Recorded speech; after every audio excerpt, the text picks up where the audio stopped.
Olá, no Papo com o Editor desta semana do Broadcast Político, recebemos o presidente nacional do PSOL, Juliano Medeiros, que é historiador, cientista político.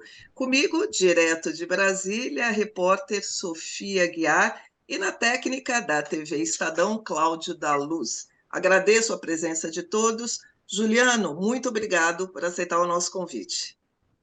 Eu que agradeço, um prazer estar com vocês aqui no broadcast mais uma vez. Então, vamos lá. Juliano, amanhã o PT deve anunciar apoio formal à candidatura de Guilherme Boulos à Prefeitura de São Paulo. Mas o evento ocorre no momento em que o PT também tenta, de outro lado, defende uma candidatura própria, O partido diz que não dá para encarar uma disputa como essa sem uma candidatura própria. Como você vê este movimento do PT, a garantia da presidente do PT, Gleisi Hoffmann, sobre o apoio unânime da legenda, ou você acha que ainda tem que fazer muitas costuras até o começo aí da campanha no ano que vem? Olha, nós estamos otimistas porque nosso esforço vai ser, daqui até o início da campanha, construir uma frente dos setores democráticos e progressistas na cidade de São Paulo. O Guilherme Boulos, hoje, é, sem sombra de dúvida, o nome mais forte para liderar essa frente. E, claro, que a base dessa frente, para nós, são as federações do PSOL com a Rede de Sustentabilidade e a Federação PT, PCdoB e PV. A gente está confiante de que o diálogo com o PT vai avançar bem.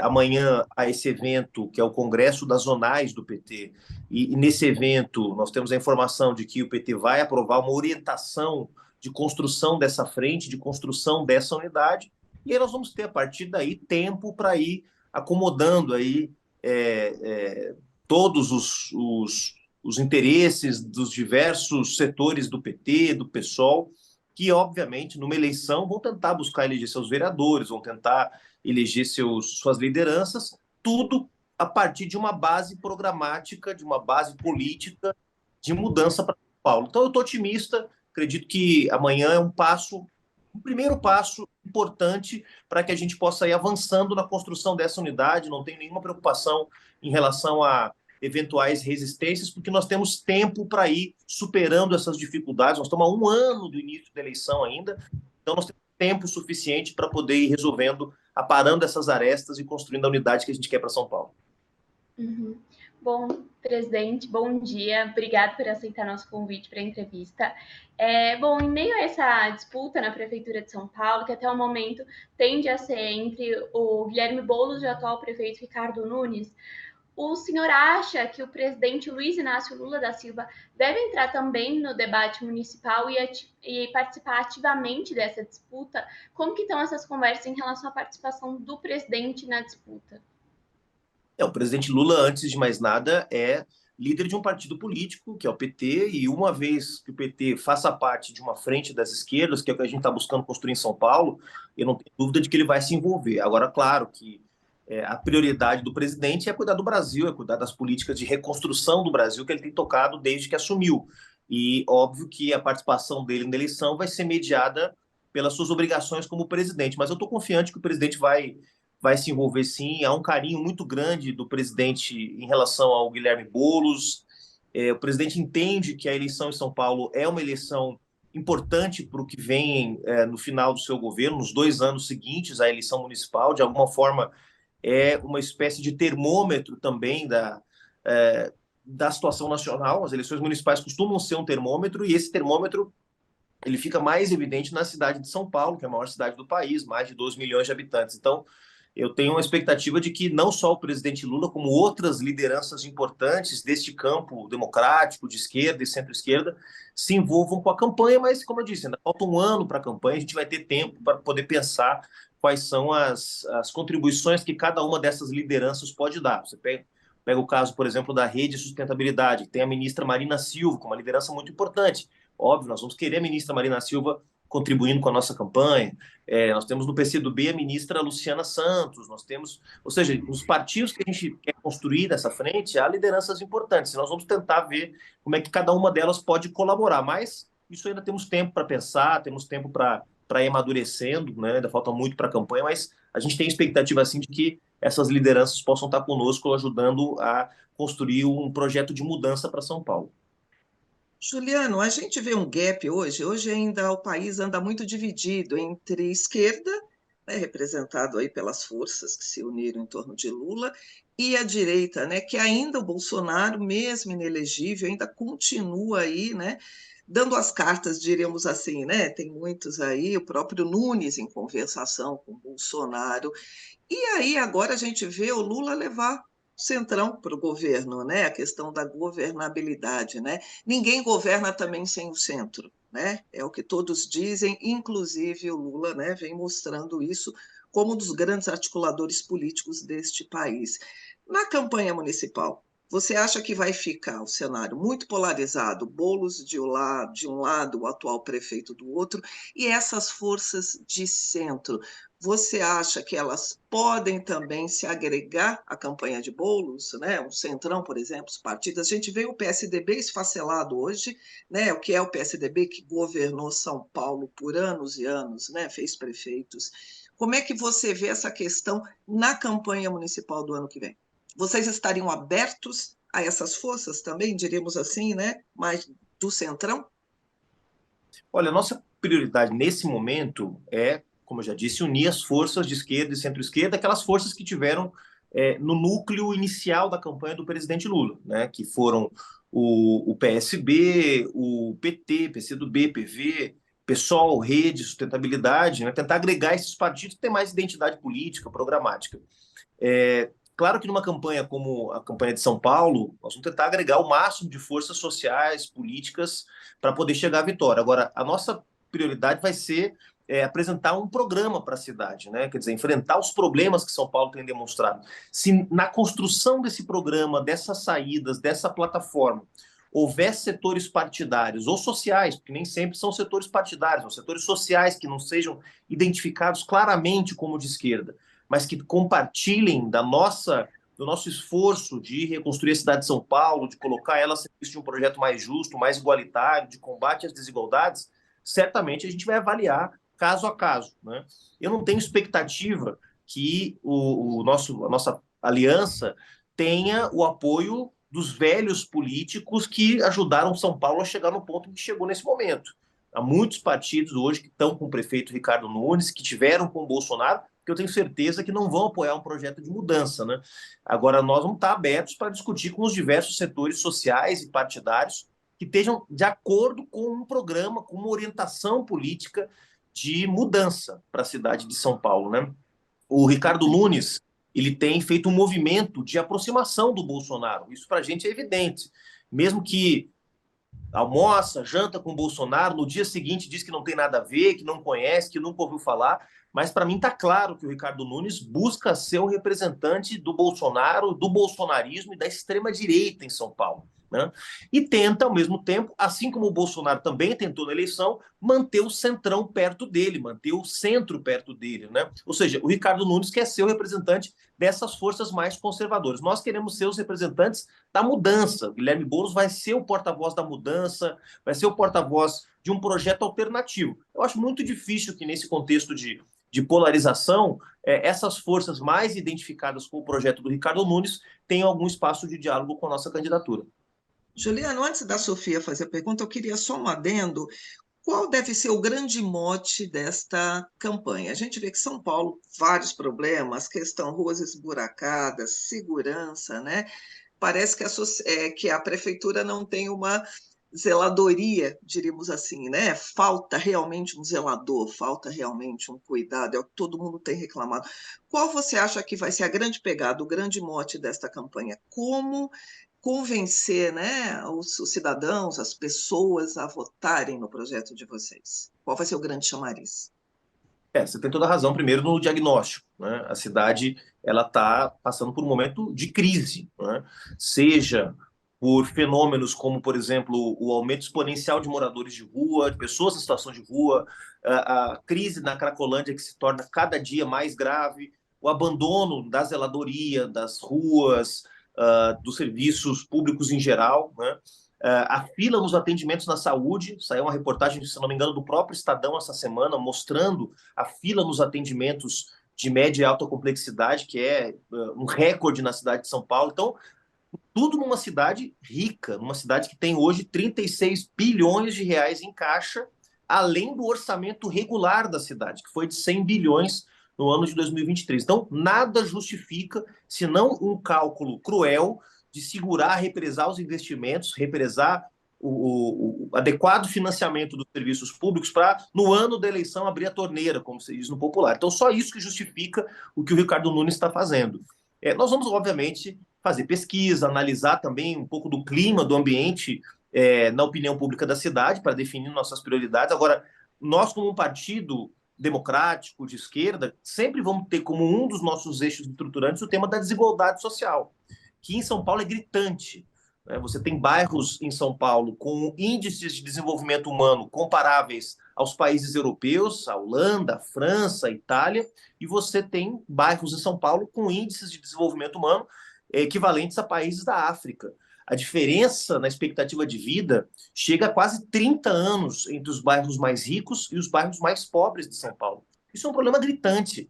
E o prefeito tem que estar conectado a essa realidade e tem que ter saídas para esse problema, né? O que não significa, obviamente, esquecer de cuidar da cidade, naqueles bairros que já estão mais estruturados, os bairros de classe média. É preciso garantir também segurança, serviços públicos de qualidade nesses bairros, mas olhar prioritariamente para quem hoje está dependendo dos serviços públicos e não consegue ter acesso. Então, eu não tenho dúvida de que um dos eixos, sem antecipar uma definição, porque nós ainda vamos fazer esse debate com a frente de partidos que a gente está construindo, mas que um dos eixos, que inclusive faz parte da história do Guilherme Boulos, é o eixo do combate às desigualdades, a desigualdade social, a desigualdade econômica, que numa cidade rica como São Paulo salta aos olhos todos os dias. Uhum. Bom, presidente, em meio a essas críticas que o senhor fez ao bolsonarismo e ao atual prefeito Ricardo Nunes como um representante do bolsonarismo, o estado de São Paulo agora é governado por Tarcísio de Freitas, eleito no ano passado, que foi candidato do ex-presidente Jair Bolsonaro ao estado.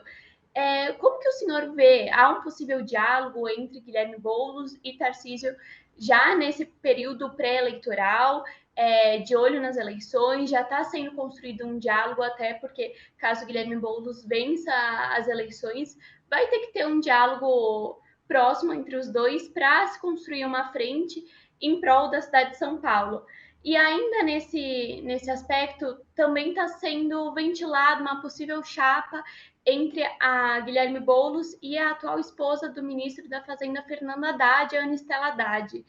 Isso, de fato, tem sido conversado? O PT deve ter a sua vice-prefeitura de São Paulo garantida na chapa? Bom, primeiro sobre o tema do governador. O pessoal é oposição ao governo Tarcísio, portanto, não há nenhum diálogo de colaboração eleitoral com o Tarcísio de Freitas. O Tarcísio representa um projeto que não é o nosso. Nós apoiamos o Fernando Haddad nas eleições para governador, que, aliás, venceu aqui na capital, venceu em São Paulo, também, assim como o presidente Lula também venceu na capital. Ou seja, a cidade de São Paulo disse não ao projeto do Tarcísio e votou majoritariamente num outro candidato. Lamentavelmente, ele acabou sendo eleito com apoio, sobretudo, das cidades do interior de São Paulo. Mas nós somos oposição, então, portanto, não há, nesse momento, nenhum diálogo, e nos preocupa muito esse início de governo do Tarcísio, especialmente agora no episódio recente envolvendo a chacina, o massacre que aconteceu no Guarujá, né? A partir de um crime covarde que foi cometido contra um policial militar. Agentes do Estado se sentiram no direito de sair matando pessoas nas periferias da Baixada Santista. Então, e a reação do governador, para nós, muito preocupante, dizendo que foi uma ação exemplar, que não tinha nada de errado naquilo, ao invés de dizer que precisava ser investigado, precisava verificar o que aconteceu. Então, esse cheque em branco que o governador Tarcísio dá para uma minoria de agentes públicos que está disposto a fazer justiça pelas próprias mãos é muito preocupante. Então, não há nenhum diálogo com o Tarcísio, o que não significa que, uma vez eleito, Guilherme Boulos não vai dialogar com todas as autoridades. Porque para governar para São Paulo, uma cidade grande, complexa como São Paulo, ele vai dialogar com todo mundo, vai dialogar com a Câmara dos Deputados, com a Câmara dos Vereadores, com a Assembleia Legislativa, assim como o governador, assim como o presidente da República. Então, como gestor público, se eleito for, o Guilherme Boulos vai conversar com quem tiver que conversar para poder garantir os interesses do povo de São Paulo. Não há nenhum debate sobre vice ainda, Sofia. Agora, claro que a gente reconhece que numa aliança, o PT, sendo o maior partido de esquerda do país e do estado de São Paulo, vai ter um peso importante nessa definição, né? Como eu disse, não há nenhum debate ainda sobre isso. Com os companheiros do PT, nós não firmamos nenhum acordo nesses termos, não se debate nomes, né? Embora, claro, eu tenho o maior respeito pela Ana Estela, gosto muito dela, acho que é uma pessoa altamente qualificada, mas essa decisão vai ser tomada mais para frente também com o restante dos partidos que venham a compor a nossa frente política e levando em conta também uma série de fatores, como competitividade eleitoral, diversidade, enfim, fatores que para a gente no pessoal são muito caros também, mas por enquanto ainda nenhum debate nesse sentido. Mas então não há nenhum acordo em relação à garantia do PT na vice? Não há um acordo, mas a gente entende, né, há digamos assim, um reconhecimento de que o PT teria, pelo seu tamanho, pela sua importância, direito ou prerrogativa para fazer essa indicação. Mas nós não estamos debatendo com o PT nestes termos ainda. Mas, obviamente, que se o PT apresentar um nome para vice, isso vai ter um grande peso, porque, como eu já disse, junto com o PSOL, são os dois maiores partidos da aliança. Então, me parece natural que o PT indique um nome, que esse nome seja acolhido. Agora, não há debate sobre nomes e o perfil desse nome também vai ser parte de uma discussão com o restante dos partidos e setores sociais que venham a compor a nossa aliança.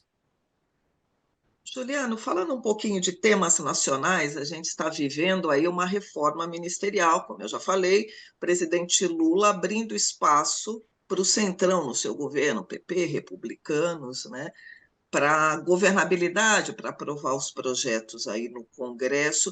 Como é que o pessoal está vendo este movimento? Porque vai haver uma perda de espaço à esquerda, o próprio PT, o Lula já avisou que eles vão perder espaço. Vocês estão confortáveis? Você acha que este é ainda o caminho para se governar o Brasil? Pode mudar? Como é que fica essa equação aí? O governo Lula tem enfrentado um problema com o Congresso Nacional, né? O Congresso Nacional é composto majoritariamente por partidos que até outro dia estavam na base do governo Bolsonaro, né? Boa parte desses partidos que a gente chama de centrão não tiveram apenas ministros no governo Bolsonaro, mas tiveram protagonismo na defesa de uma agenda conservadora, numa agenda de reformas pró-mercado.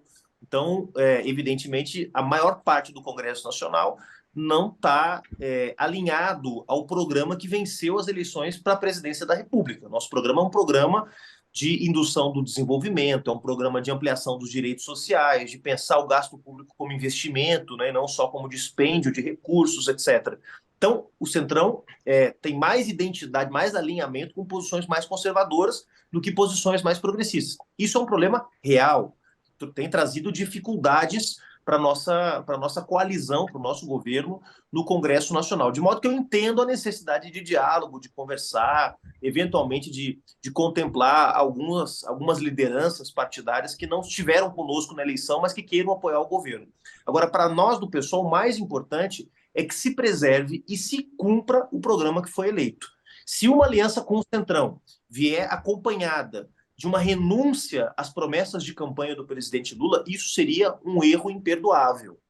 Eu considero que diálogo faz parte do jogo, que eventualmente abrir espaço, né, é uma prerrogativa do presidente Lula que eu não vou julgar, mas isso não pode ser feito, e por enquanto não tem sido feito, felizmente, mas não pode ser feito em detrimento do programa de mudanças que foi aprovado.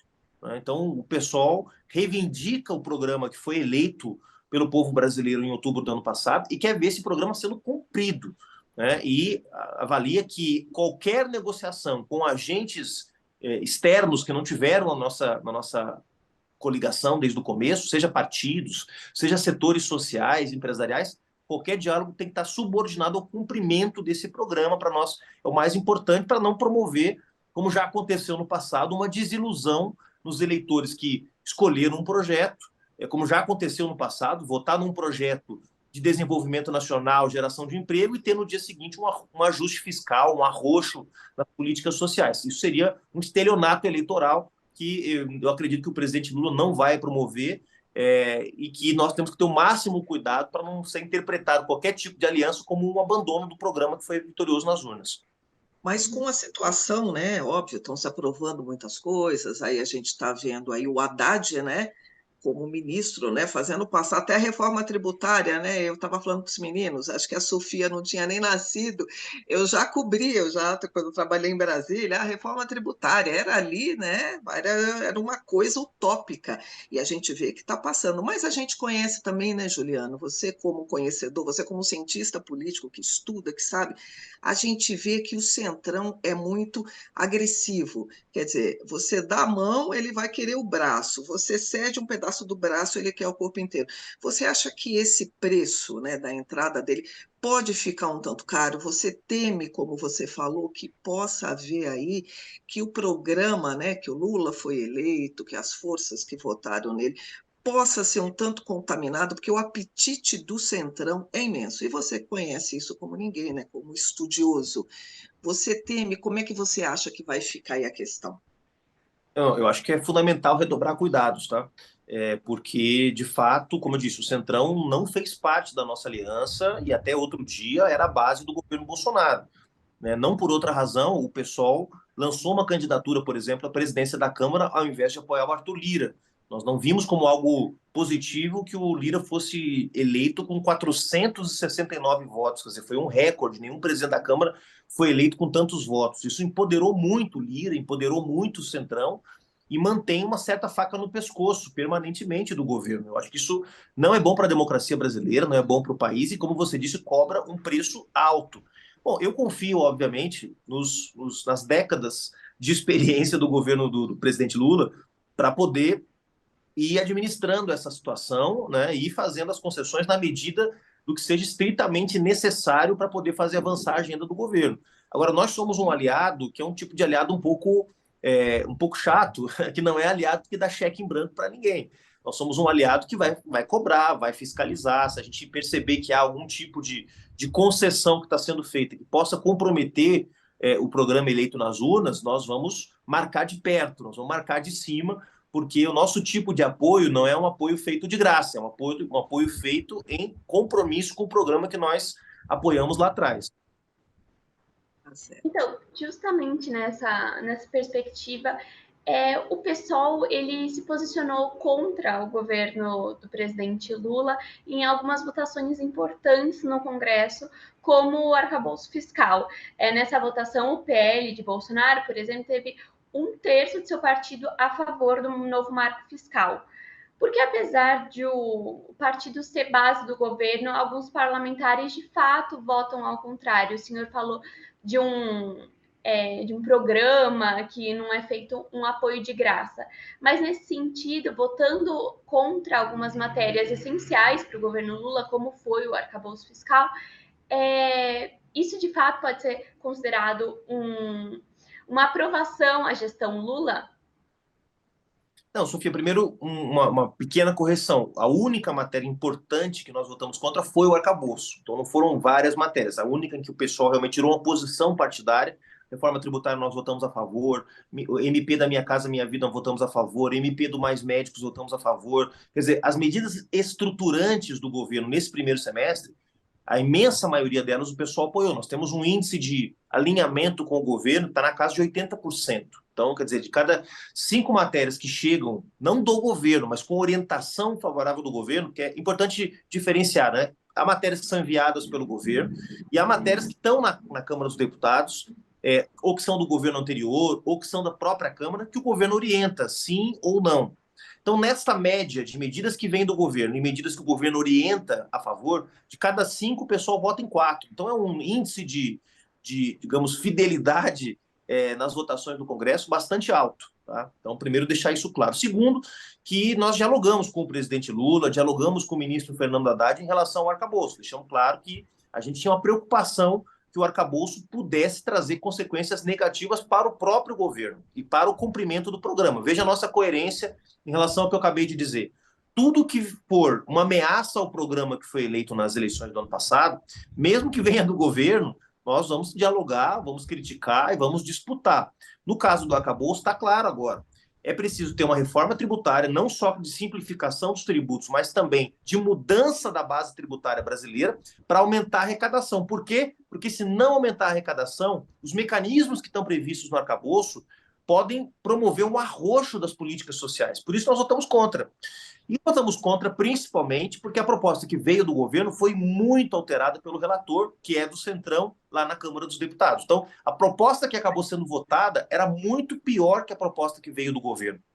Isso tudo explica este caso específico. Mas, como eu disse, é um caso pontual. Na imensa maioria, o pessoal tem votado com o governo, tem dialogado com o governo. Quando há alguma divergência, companheiros e companheiras do governo, do PT, já sabem que nós vamos ter autonomia para votar conforme a nossa consciência, né? Nós não estamos apoiando o governo porque nós temos cargos, ministérios, muito pelo contrário. O pessoal definiu não apresentar nomes para o governo. Quem foi convidado foi a Sônia Guajajara, que foi um convite pessoal do presidente Lula. Obviamente, a Sônia tem todo o nosso apoio, todo o nosso amparo, mas o pessoal não apresentou reivindicações para o governo, para a ocupação de ministérios, o que nos deixa ainda mais confortáveis para, quando for necessário, poder fazer algum tipo de diferenciação. Mas, como eu disse, 80% de alinhamento com o governo é um nível de fidelidade que eu garanto nenhum partido do Centrão demonstrou até agora. É que na reforma tributária, por exemplo, teve 3 abstenções do PSOL. Por isso que eu digo, inclusive, que o arcabouço fiscal ele era um programa essencial, um projeto essencial do governo. Foi um projeto muito importante para o ministro Fernando Haddad. E a reforma tributária também foi trazida para o governo e feito como uma pauta do próprio governo Lula. Por isso que, além do arcabouço fiscal, essa questão da abstenção na tributária também ecoou muito no Congresso e um questionamento de fato sobre o apoio do PSOL ao governo Lula, essas pautas do Congresso Nacional. Não, mas no caso da reforma tributária, a orientação do pessoal foi sim, a orientação da bancada foi sim. Dos nossos 13 deputados, 10 votaram a favor, não teve nenhum voto contra, teve 3 abstenções de 3 deputados que, na hora, quando chegou a última versão, apresentaram algumas dúvidas, alguma insegurança. Então, nenhum voto do pessoal contra a reforma tributária, 3 abstenções e 10 votos favoráveis. Então, portanto, também nesse caso, uma orientação partidária favorável ao projeto de reforma, que não é suficiente. Nós queremos agora a outra parte da reforma, que é a nossa prioridade no segundo semestre, tenha uma reforma que realmente mexa na base tributária, que hoje taxa, sobretudo, consumo e renda, e não taxa patrimônio dos bilionários. Então, essa segunda parte da reforma tributária, para nós do pessoal, é muito importante, né? Para que, primeiro, o Estado arrecade melhor, né? Não necessariamente arrecade mais, o Estado brasileiro arrecada bastante, mas arrecada muito mal, cobra muito imposto dos pobres, da classe média, e cobra pouco imposto dos bilionários. Então, para que essa segunda etapa da reforma possa avançar, o governo vai ter todo o nosso apoio, como teve também na primeira etapa.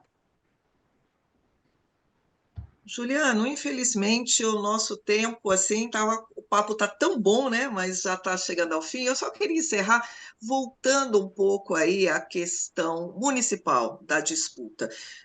Você acredita que vai ser uma eleição polarizada entre o Boulos e o Ricardo Nunes, as duas forças aí, né, que estão postas no país, e tem outros nomes também, a Tabata é um nome que sempre surge, de repente pode ser alguém do PT, né, que o PT às vezes é mestre nisso, lança uma candidatura, né, mesmo, obviamente tem que fechar, né, vocês fechando um acordo, né, quem dá a palavra final é o Lula, a gente sabe disso, e ele já deu mostras e nos bastidores que é o Boulos o candidato. Você acha que vai ser polarizada essa disputa e aquilo, voltando àquilo, há realmente a garantia ou ainda há um temor, ainda precisa fazer muita costura, que o PT também é um partido plural, né? A gente sabe ali que na hora ali ele não quer abrir mão também, né? A maior prefeitura é chamada a joia da coroa. A disputa pela Prefeitura de São Paulo, ela acaba lançando ali para o nacional, para a disputa geral. Como é que você está vendo, né, esses imbróglios? E quem serão os grandes cabos eleitorais? Lula mesmo, presidente, obviamente, dentro ali tudo que ele tem que fazer. Se Bolsonaro ainda vai estar com força, você como cientista, né, eu adoro assim, porque vocês têm uma visão além daquilo que a gente olha muito para o, né, pro presente. Como é que você vê ali esse mosaico todo, esse tabuleiro eleitoral? Não, primeiro em relação ao PT, eu quero reafirmar que a gente está muito confiante de que vai dar tudo certo.